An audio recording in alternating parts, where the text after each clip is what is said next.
Tiongkok pertama kalinya memamerkan 3 serangkai rudal nuklirnya yang dapat diluncurkan dari udara, darat, dan laut pada parade militer akbar di Beijing yang menandai peringatan 80 tahun Hari Kemenangan Tiongkok.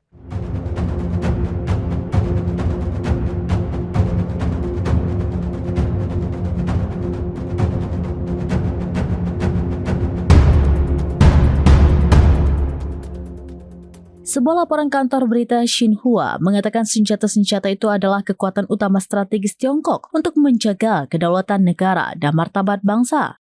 3 serangkai itu meliputi rudal jarak jauh berbasis udara Jingle 1, rudal antar benua yang diluncurkan dari kapal selam Chulam 3, rudal antar benua berbasis darat Dongfeng 61, dan rudal antar benua berbasis darat Dongfeng 31 yang baru.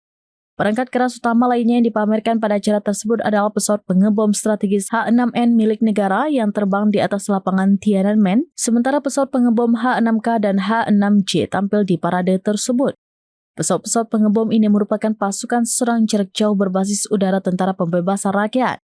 Berbagai senjata lain, mulai dari drone dan laser yang dirancang untuk menembak jatuh pesawat musuh tak berawak, juga dipamerkan kepada publik.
Demikian informasi terkini Syedaralun, saksikan terus beragam informasi lainnya. Coba like dan share seluruh akun serambinews.com. Download Tribun X sekarang, menghadirkan lokal menjadi Indonesia.